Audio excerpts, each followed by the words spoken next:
Assalamualaikum. Jumpa lagi dengan saya di channel Obrolan Haris. Semoga teman-teman dalam keadaan sehat, bahagia, dan penuh berkah.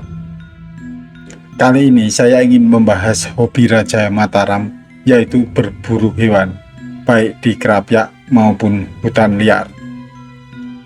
Menariknya, tiap kali Raja berburu, mereka berhasil mendapatkan hewan buruan yang jumlahnya sangat banyak. Fantastis. Hasil buruan itu pun lantas dibagikan juga kepada tentara Belanda. Pengen tahu cara Raja berburu? Simak sampai tuntas.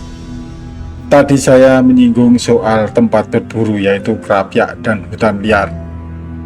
Krapyak itu semacam hutan suaka yang dikelilingi pagar dari balok-balok kayu jati milik Kasunanan Surakarta. Di hutan buatan ini dilepaskan berbagai macam hewan buruan yang ditangkap dari hutan atas perintah Sunan. Hewan itu dibiarkan bebas berkeliaran dan berkembang biak. Krapyak ini dijaga oleh prajurit agar hewan buas seperti harimau tak masuk ke kawasan hutan lindung ini. Juga agar tak ada orang yang mencuri hewan-hewan di dalam Krapyak. Pada waktu-waktu tertentu, Sunan menyelenggarakan acara berburu di tempat tersebut sebagai salah satu rekreasi atau hiburan kaum bangsawan. Daerah Krapyak yang terkenal pada zaman Mataram berada di 3 tempat. Salah satunya adalah Pringombo, sebelah tenggara kota Yogyakarta, dan di sisi kiri dan kanan muara Sungai Opak, dekat dengan pantai selatan Yogyakarta. Di luar dan di sekeliling Krapyak itu sendiri masih merupakan hutan lebat yang penuh dengan hewan buruan. Hutan ini surga bagi para pemburu. Mengapa tempat tersebut dijadikan Krapyak?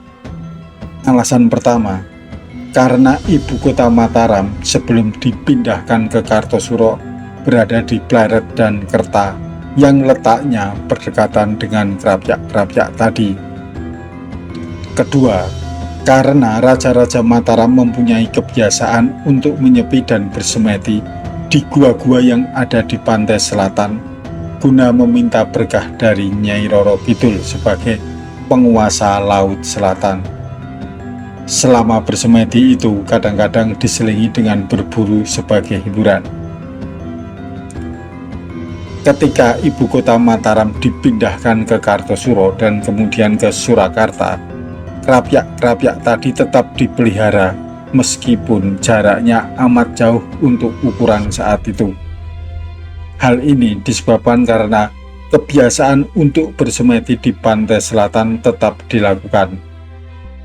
Selain bersemedi, Raja Mataram juga berziarah ke tempat-tempat keramat dan ke makam leluhur dinasti. Pada waktu acara ziarah ke makam leluhur dinasti itulah sering diselingi dengan berbagai acara berburu. Di mana letak Krapyak Pringombo? Krapyak Pringombo terletak di kaki Bukit Giriloyo. Di bukit ini dimakamkan salah seorang istri Amangkurat I dan Sunan Geseng, salah seorang di antara Wali Songo. Sedangkan muara Sungai Opak selain dekat pantai selatan juga tidak begitu jauh letaknya dari Imogiri, yaitu komplek makam keluarga kerajaan Mataram. Informasi tentang perburuan para Raja Mataram didapatkan dari Erich Hoff van Guns, duta VOC yang beberapa kali mengunjungi ibu kota Mataram pada abad ke-17. Pada tahun 1652,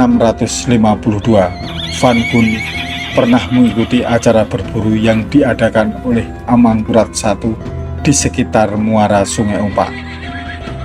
Ia menggambarkan tempat itu sebagai padang perburuan yang luasnya tak terkira dan dikelilingi pagar dari balok kayu jati. Di dalamnya terdapat ribuan rusa, kerbau liar, banteng, kuda liar, serta hewan lainnya, di mana orang dapat memburu mereka tanpa takut diterkam harimau atau digigit ular. Informasi detail mengenai perburuan raja digambarkan oleh Letnan Hendrik Koster, komandan VOC yang mendampingi Amangkurat IV berburu di Krapyak. Amangkurat IV adalah susuhunan Mataram ke-8 yang memerintah pada tahun 1719 sampai 1726. Sebenarnya, tujuan utama perjalanan Amangkurat IV adalah untuk berziarah ke makam leluhur dinasti, dilanjutkan dengan bersemedi di pantai selatan. Akan tetapi, Amangkurat IV mengadakan acara berburu di sela-sela ziarah tadi. Menurut Letnan Hendrik, rombongan Amangkurat IV berangkat pada tanggal 3 September tahun 1724 pagi hari, dikawal oleh ratusan prajurit Mataram, ratusan punggawa dan pemikul tandu, ratusan pelayan, ditambah dengan 75 orang serdadu kompeni di bawah komandannya Letnan Hendrik Koster.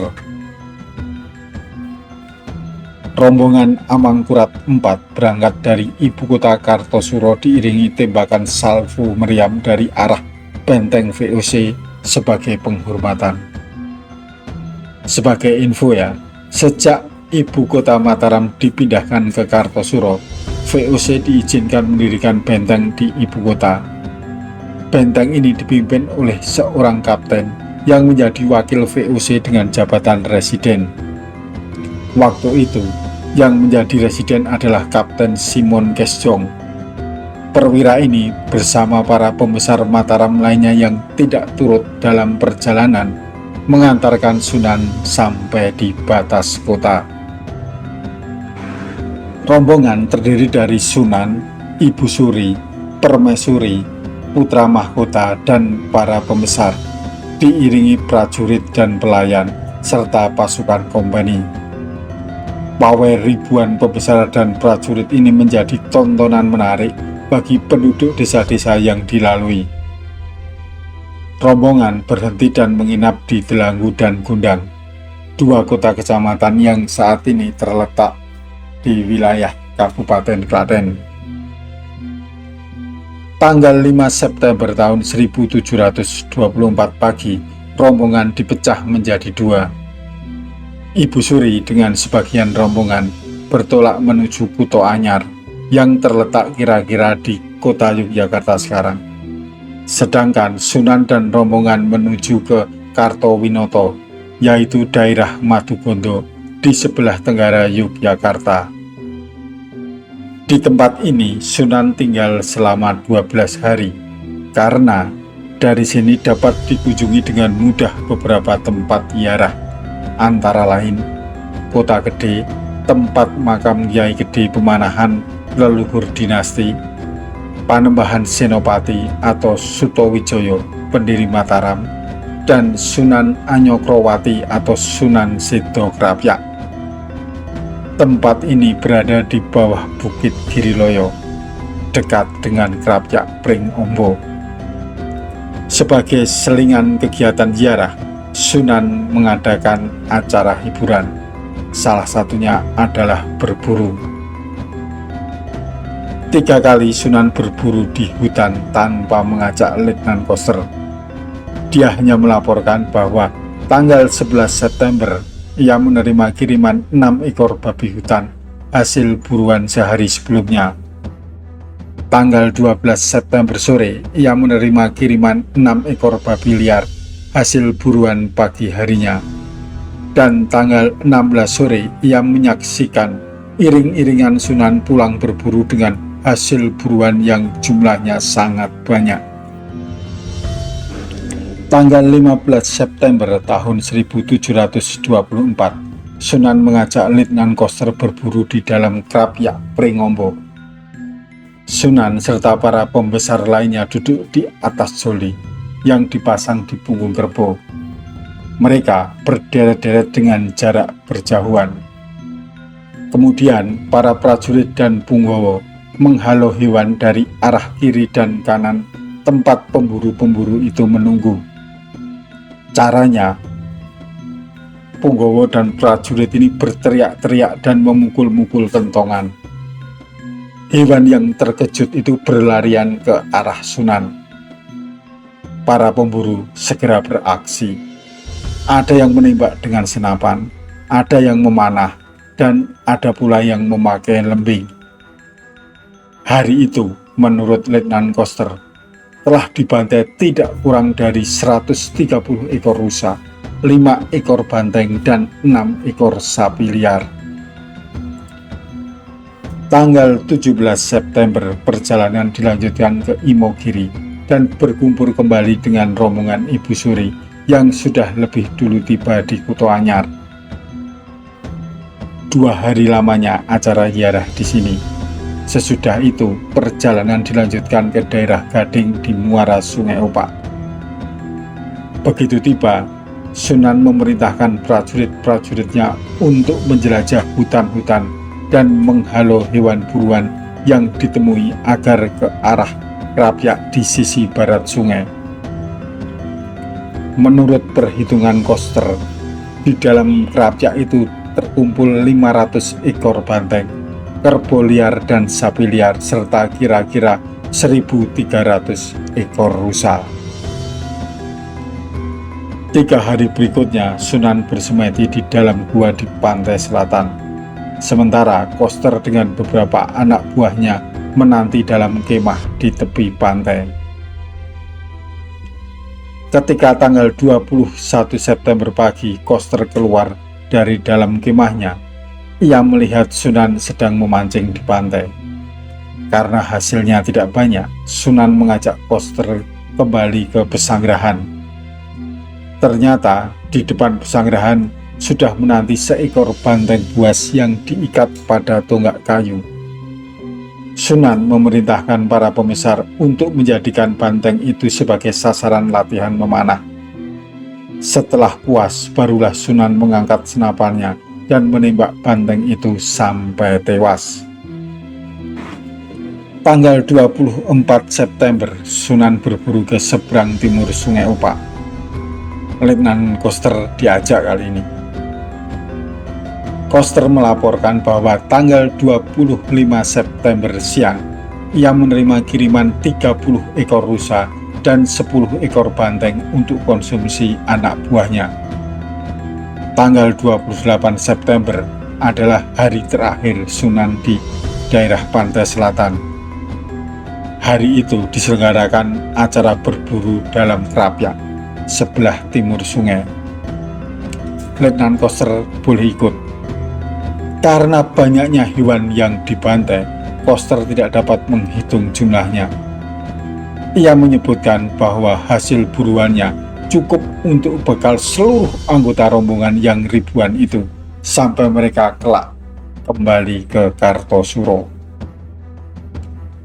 Tanggal 29 September, Sunan menuju kembali ke Kartowinoto, di mana keesokan harinya dia masih mengajak Koster berburu babi liar di hutan.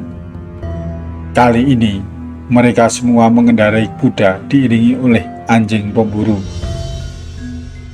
Ketika sore kembali ke pesanggerahan, hewan buruan yang didapat sebanyak 110 ekor. Tanggal 1 Oktober adalah hari terakhir Sunan di perkemahan sebelum kembali ke Kartosuro.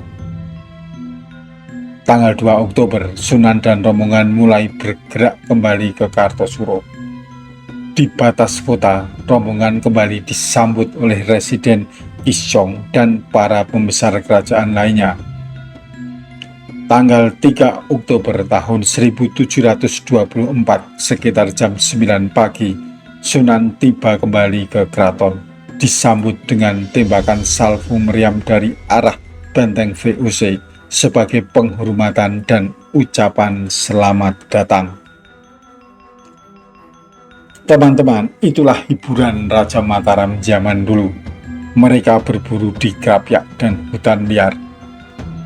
Karena populasi hewan masih banyak dan juga dibantu para prajurit dan punggawa, raja selalu mendapatkan hewan buruan dalam jumlah yang sangat banyak.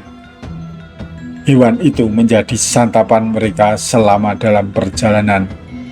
Hati senang, asupan gizi juga cukup. Oke teman-teman, kita akan bertemu lagi pada episode berikutnya dengan topik yang berbeda. Sampai jumpa. Wassalamualaikum warahmatullahi wabarakatuh.